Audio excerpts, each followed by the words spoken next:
Oke, Assalamualaikum warahmatullahi wabarakatuh. Ketemu lagi sama gua Dani Sulistiono di Seribu Roti. Lo bisa cari gua di YouTube channel SRIBUROTI. Lo juga bisa cari Seribu Roti di GoFood dengan tulisan yang sama, nggak pakai SRIBUROTI. Lo juga bisa cari di Grab, cuma masih nama yang lama, namanya Dewi Kitchen, karena gua nggak tahu di Grab belum ada tombol ganti nama toko dengan mudah, self service seperti di Gobis. Oke, sebelum gue mulai tentang apa itu SPAC, eh, jangan lupa klik tombol like. Kalau ada komentar atau yang mau ditanyain, lu bisa tulis di kolom komentar di bawah. Jangan lupa nyalain loncengnya biar lo selalu dapat notifikasi kalau gue lagi bikin video baru. Dan kalau lo pengguna baru di atau penonton yang baru di channel gue, lo bisa klik tombol subscribe. Oke, SPAC itu apa? SPAC itu jadi kita balik lagi ke dasar akunting. Dasar akunting sama dengan harta sama dengan utang plus modal. Itu dasarnya akunting. Lalu kita mau lihat dari sisi yang mana? Dari sisi pemodalnya, dari sisi pendiri usahanya, dari sisi yang mana? Jadi intinya gampangnya gini, lu kerja 12 jam dari jam setengah 7 pagi, tutup jam sampai jam 6 sore, Senin sampai Sabtu, ya kurang lebih 40 jam kerja plus 34 jam overtime yang nggak dibayar ya, atau dibayar flat, nggak dibayar kalau menurut gua. Misalnya gaji lu 1 juta atau 2 juta lah, atau kalau lu bagus ya 2 juta lebih kali. Tapi biar gampang hitungnya kita asumsiin gajinya 1 juta gitu. Nah, tak kalau yang 1 juta itu mau lu taruh di luar, atau lu mau invest gitu ya, atau lu buka usaha, atau lu beli sebuah usaha, atau lu beli eh, saham perusahaan, bukan cuma lu beli franchise ya. Lu pasti, atau lu mungkin nanti sudah familiar dengan saham sama kayak di Amerika gitu ya. Lu pasti berharap adanya exit. Exit itu artinya eh, likuiditas gitu, karena kebanyakan kenapa exit itu penting, karena tadi lu kerja 74 jam kerja tanpa, apalagi tanpa dibayar upah lemburnya gitu ya, atau dibayar upah lembur dengan flat, misalnya sejam goceng gitu, apalagi sejam misalnya 2.000 3.000 gitu ya. Lu pasti berharap bahwa uang yang lu taruh itu bisa lu ambil kapan aja gitu. Itu kalau lu short term. Tapi lepas dari short term atau long term, pola investasi lu pasti berharap bahwa duit itu bisa balik lagi. Syukur-syukur harapannya pasti return atau untungnya jauh lebih besar daripada yang lu tanam.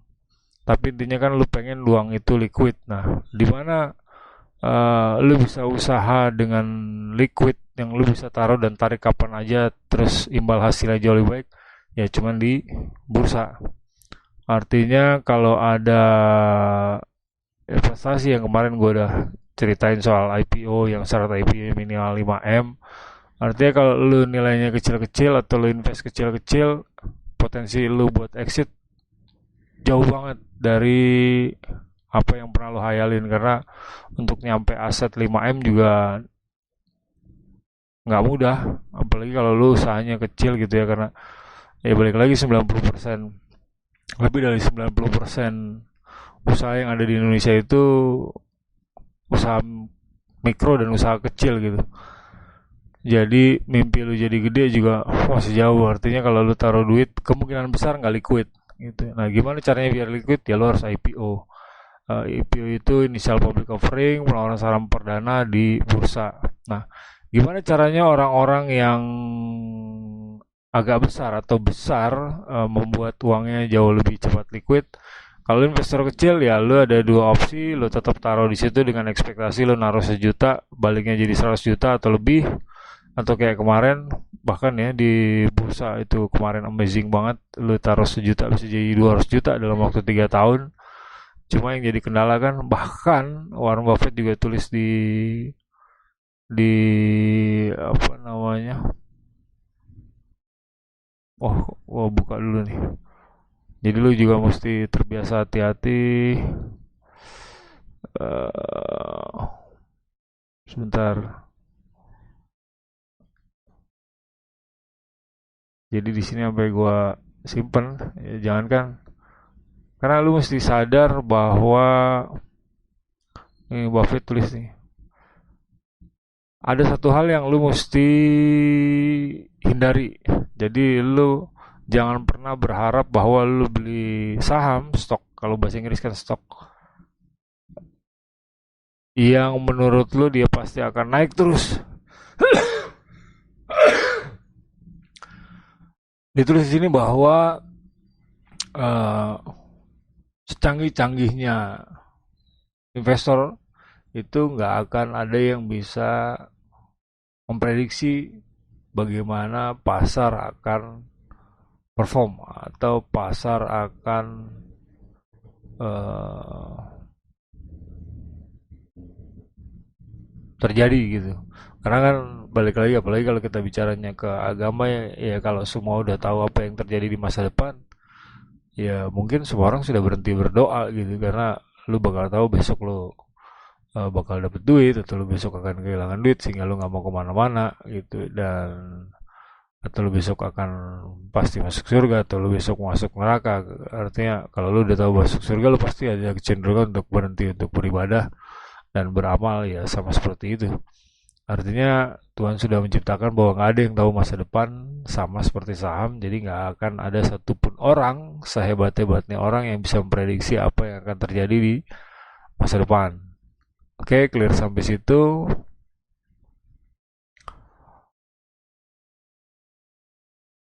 Artinya balik ke yang tadi, kalau lu beli sebuah perusahaan, lu berharapnya bahwa uang itu akan balik dengan hasil yang jauh lebih baik gitu. Cuman jangan pernah sekali-sekali lu berharap bahwa dia akan selalu bagus seperti sarannya Buffett tadi. Terus kalau lu pemain kecil, ya lu bisa taruh di, lu bisa beli franchise, lu bisa buka warung, lu bisa buka eh, toko kopi. Tapi kalau lu mujur kayak yang kemarin, ya tadi balik lagi, jangan pernah berharap dengan garis bawah 99%, 99,99% atau bahkan 100%, jangan pernah berharap bahwa apa yang lu beli bakal booming kayak yang kemarin. Dengan modal 1 juta bisa jadi 200 juta. Lu bayangin lu taruh UMR di sana, lu bisa jadi duit 600 juta. Atau lu misalnya narik ojol gitu ya, lu tarik sebulan dapat eh 4 juta, dan lu taruh misalnya 1 juta di sana, dalam waktu 3 tahun jadi 200 juta, ya lu juga jangan berharap, karena begitu lu berharap nanti lu kecewa.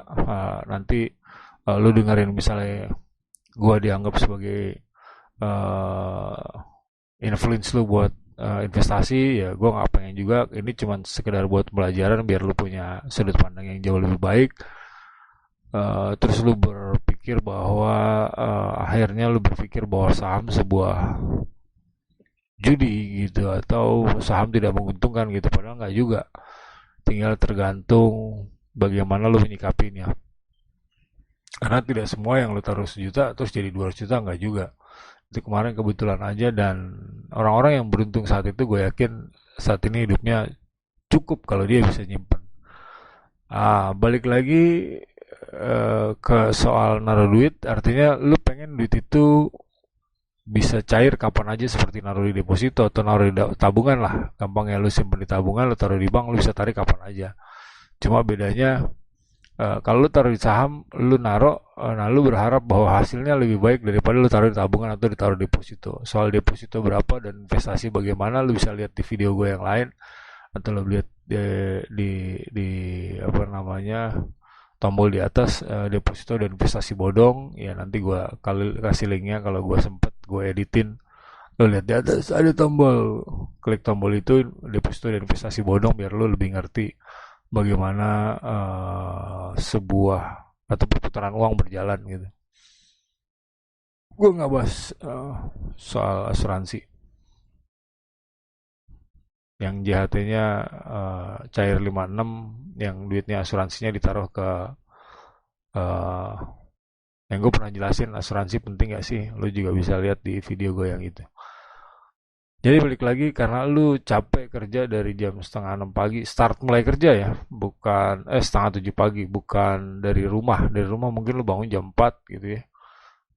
Sampai di pabrik jam 6, lu beres-beres, nanti ada upacara, baru setengah 7 lu udah mulai start kerja, lu beres jam 6 sore gitu. Dan itu lu lakuin setiap hari selama bertahun-tahun, dengan angka ya yang cukup menurut versi lu.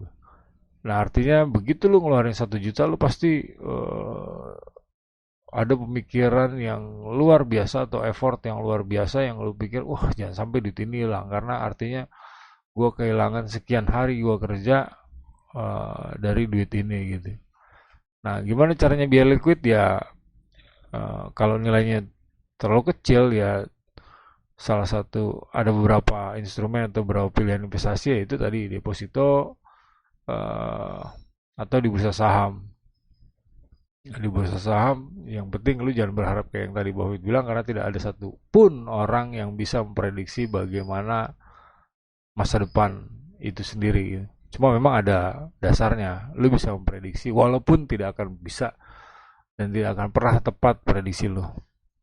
Nah, terus apa hubungannya sama saham? Artinya begitu lu pengen uang lu kembali kapan aja, itu artinya ada exit. Nah, di sisi lain sebagai orang yang bikin usaha, kalau lu tarik tiba-tiba dia bisa kolaps gitu. Itu yang pernah terjadi sama gue juga, goncangan-goncangan di usaha. Jadi usaha sebenarnya kalau lu udah ketemu pasarnya, itu fine-fine aja. Paling tinggal apa namanya ya, manajemen risiko lah kalau lu sekolah tingkat lanjut, ada yang disebut namanya manajemen risiko. Tapi selebihnya hampir nggak ada, karena usaha yang sudah ketemu pasarnya, eh, dia sudah tahu COGS-nya atau harga produksinya, dia sudah tahu gross marginnya, berapa laba kotornya, besar kemungkinan atau kecil kemungkinan akan kolaps karena faktor eksternal. Apalagi manajemen di dalamnya cukup bagus, orang-orang di dalamnya yang direkrut juga cukup bagus, semua niat kerjanya juga luar biasa gitu. Itu kecil sekali kemungkinan terjadi kolaps.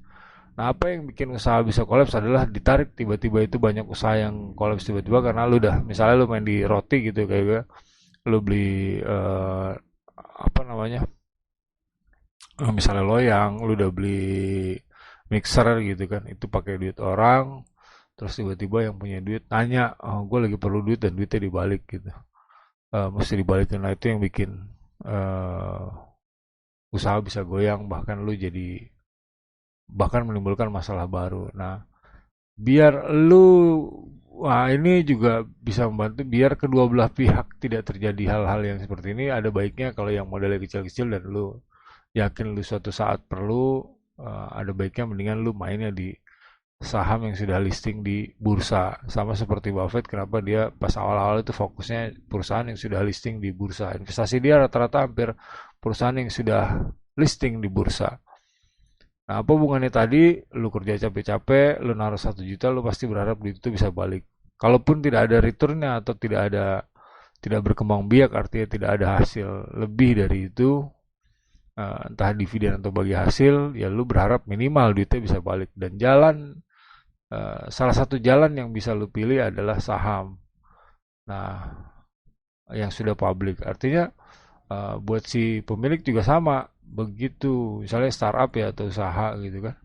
eh, Exit itu kan cuma ada dua pilihan kalau nggak usaha ini. Ada tiga pilihan ya. Pertama buyback. Buyback itu artinya lu udah invest, si pendirinya saham lu dibeli balik gitu kan. Itu paling gampang lah. Oh, misalnya, dan gue taruh dulu 1 juta gitu ya. Tiba-tiba 2 bulan atau 3 bulan atau 6 bulan lagi gue perlu. Dan kebetulan waktu itu gue juga megang duit, ya kan. Ya udah nih gue bayarin lagi duit lu yang kemarin lu taruh ke gue. Itu kalau kecil. Tapi kalau udah agak gede itu jadi masalah biasanya, karena apalagi udah jadi investasi, udah jadi alat, udah jadi mesin, dan itu belum operasional, itu jadi masalah. Balik lagi tadi di buyback yang pertama, yang kedua adalah exit, jadi perusahaannya dijual ke orang lain, atau misalnya tokonya dijual ke orang lain, dapat cash dan duitnya di split gitu ya, dibagi, duit lo gue pulangin 1 juta, modal gue pulangin itu yang ketiga adalah listing di bursa. Nah, inilah mimpi hampir sebagian besar orang atau yang sering lo dengar namanya unicorn gitu kan. Dia pengen listing di bursa dengan apa title atau dengan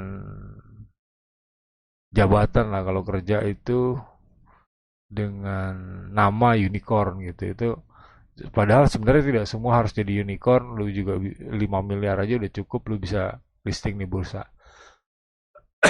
Nah, yang jadi kendala adalah begitu lu bukan jadi kendala, begitu keputusan manajemen, gue nggak mau jual nih perusahaan gitu kan. Contoh kayak Facebook lah ya, dia jual WhatsApp dijual ke Facebook kayak gini kan. Eh, Bukan yang jadi kendala, ada opsi atau jadi kendala beberapa. Oh, gue nggak mau listing nih di bursa, gue lebih suka kalau perusahaannya dibeli. Oke, lu bisa kayak gini gitu kan. Perusahaannya dijual. Nah, ini juga tambahan buat info, ini dibayar 4 miliar dolar dibayar cash dan 12 miliar dalam bentuk saham. Nah, kenapa sih ini bisa terjadi? Ya karena saham Facebook waktu itu sudah IPO, artinya yang 12 miliar dolar ini lu bisa cairin kapan aja. Ini 12 miliar menurut gua adalah sesuai tanggal saat itu transaksi. Jadi misalnya saat itu atau satu lembarnya 100 dolar, ya sudah tinggal berapa lembar. 12 miliar ini sama dengan berapa lembar, dibagi 100 sama dengan berapa lembar.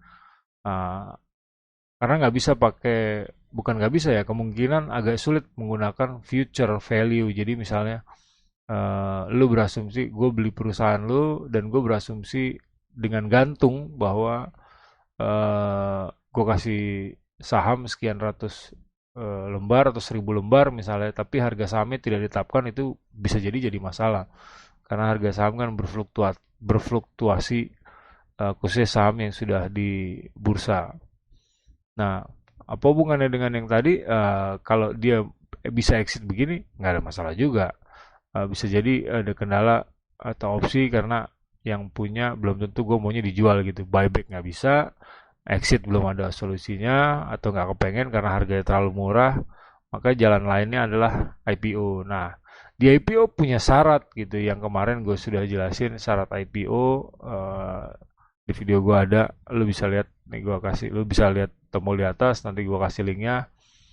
Syarat IPO, turunkan syarat IPO, lu bisa lihat videonya di situ atau gue bukain di sini lagi. Nah, IPO kan punya syarat nih. Nah, ini juga selain syarat yang dipenuhi, ada faktor lain yaitu waktu. Nah, karena hal tersebut keluarlah ide SPAC gitu. SPAC itu Special uh, Purpose Acquisition Company, artinya. Nah, ini kerennya Amerika menurut gua ya. Ya artinya di sana saking dia udah tahu bahwa deposito itu tidak menarik dan orang dipaksa untuk usaha, maka opsi terbesarnya adalah di capital gain dan dividen. Banyaknya sih lebih di capital gain. Artinya karena dia sudah tahu tujuan akhirnya kemungkinan besar adanya di pasar modal bursa keuangan, maka semua atau beragam kendaraan buat lari ke bursa itu disiapkan. Salah satunya adalah SPAC. SPAC itu ini nggak masuk logika dan gue lihat di Indonesia masih masih masih prepare ya. Gue lihat nih OJK dan BI baru mengkaji ya. Kalau di sana sudah terjadi, artinya uh, SPAC itu gini. Misalnya gua sama lu kita punya 1 juta, lu punya 1 juta gitu ya. Ini agak keren kalau larinya ke proyek, mungkin lu udah biasa. Misalnya gue bisa bikin barang zaman dulu, misalnya pintu, atau lu misalnya bikin apa ya? Eh Produk apalah, atau roti misalnya. Misalnya ada tender pengadaan konsumsi buat apa misalnya. Oh, yang gede kayaknya agak susah sih. Oh, acara Asian Game lah, misalnya kayak Asian Game. Misalnya 100.000 roti, ya kan, lelang tuh kan.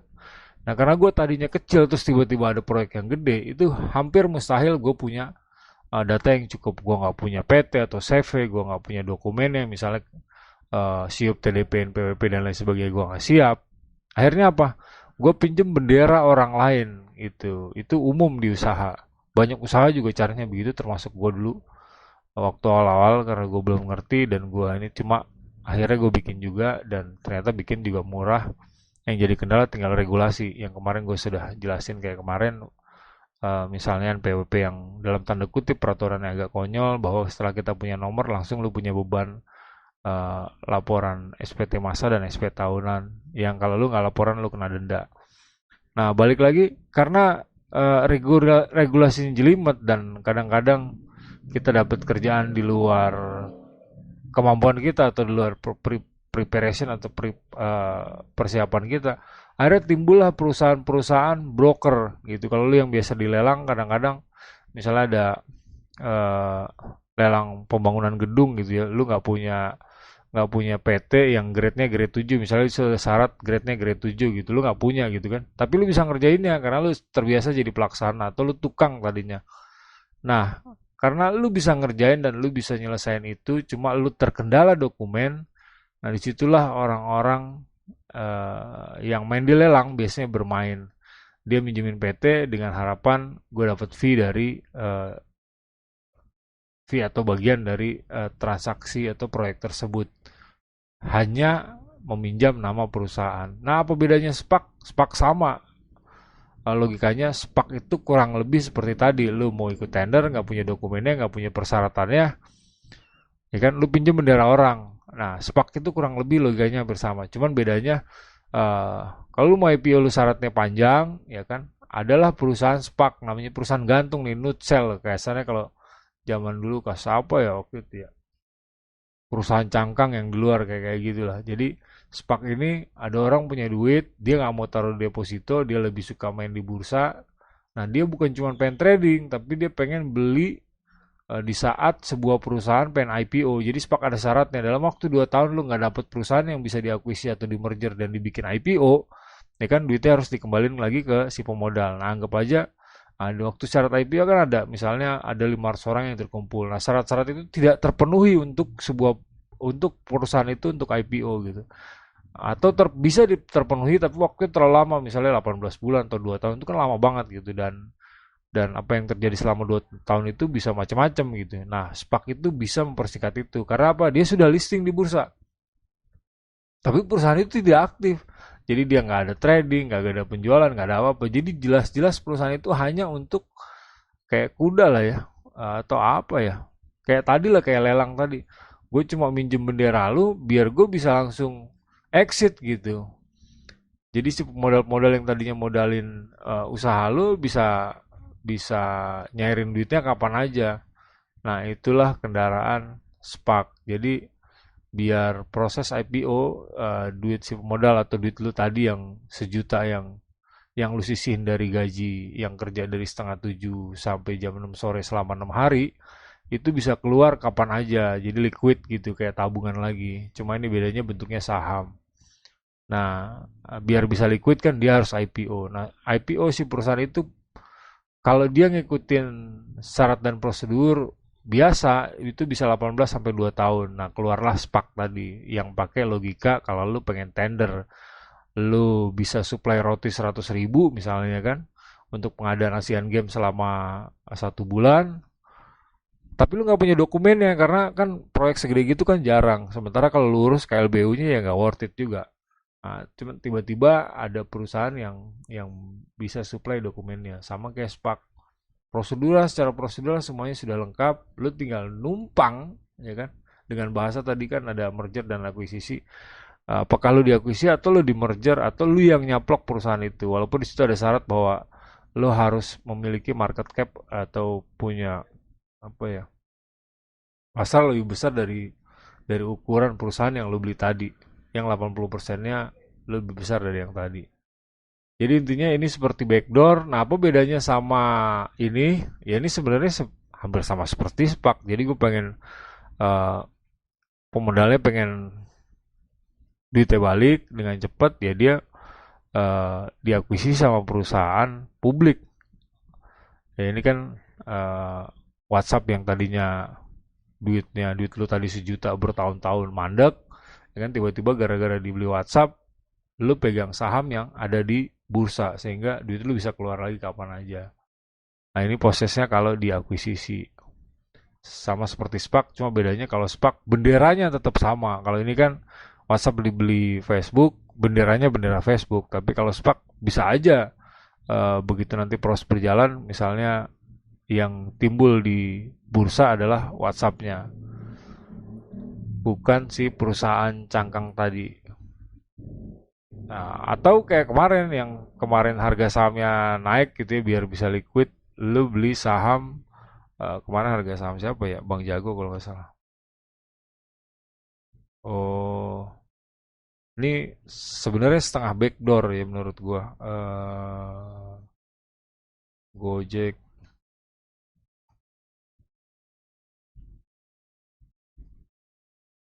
beli saham Bang Jago ini jadi kayak setengah backdoor, artinya orang yang sudah naruh di Gojek dan mungkin terlalu lama dan belum IPO dipikir udah lo beli saham perusahaan publik deh, nanti saham yang di situ gue jual dikit-dikit gitu. Nah, selain ada motivasi lain dari si Gojek misalnya dengan akuisisi ini atau membeli perusahaan ini sehingga dia punya akses ke perbankan jauh lebih mudah tanpa harus ngurus izin dari A sampai Z itu, karena ngurus izin yang urusannya sama duit ke BI dan lain sebagainya itu juga nggak gampang, jadi daripada repot itulah terjadinya proses merger dan akuisisi kan intinya gue pengen expand jauh lebih cepat, gimana caranya ya gue beli gitu. Jadi ini kalau bicara dalam konteks SPAC ya tadi duitnya pengen buru-buru liquid, gue bisa jual perusahaannya seperti ini kayak WhatsApp dibeli Facebook 12 miliarnya 12 miliar dolarnya ini dalam bentuk saham, ini bisa liquid. Atau terbalik, si dalam konteks ini WhatsApp yang beli Facebook misalnya. Kalau ini kan Bang Gojek yang beli Bang Jago yang perusahaannya sudah go public. Nah, kalau SPAC benderanya tetap gua gitu. Si WhatsApp. Lalu gue beli perusahaan itu sehingga gue bisa listing jauh lebih cepat dan murah sehingga dan pada akhirnya adalah duit si pemodal bisa liquid lagi. Oke, sekian dari gua, semoga bermanfaat. Jangan lupa share ke temen lu biar nggak sesat di dunia investasi. Nggak ada satupun yang bisa prediksi masa depan. Kalau lu lapar setelah nonton video ini, lu bisa beli roti di tempat gua di 1.000 roti. Lu bisa pesan langsung di 0818 385 925. Gue ulangi lagi 0818 385 925. Nomornya cuma 10. Nomor gue dari tahun 95 kalau gue nggak salah atau 97. Kayaknya sih antara 96, 97, 98 ya. Atau lu bisa juga beli di GoFood, lu bisa tulis 1.000 roti SR ya, nggak pakai ESR IBU roti, selama ini masih nyambung. Kalau lu susah nanti lu tulis aja misalnya lebih suka 1.000 spasi roti. Dan lu juga bisa beli roti di Dewi Kitchen, nama yang lama. Lu bisa lihat di situ menu 1.000 roti ya, gua ada berapa varian rasa, mulai dari coklat, keju, ada juga pisang yang baru, sebenarnya nggak baru. Terus ada strawberry, blueberry, dan susu. Kadang-kadang juga ada rasa mocha. Mocha cuman di sini di pasar adanya tiramisu. Dan menu lain yang dibikin sama bini gue yaitu nasi uduk, lontong sayur, dan gorengan. Oke, jangan lupa klik tombol subscribe, klik tombol like, share kalau lu rasa informasi gue penting buat orang lain biar nggak sesat di dunia, sesat atau tersesat atau menyesatkan di dunia investasi. Sekian dari gua, assalamualaikum warahmatullahi wabarakatuh. Semoga bermanfaat. Ketemu lagi di video gua selanjutnya. Ciao.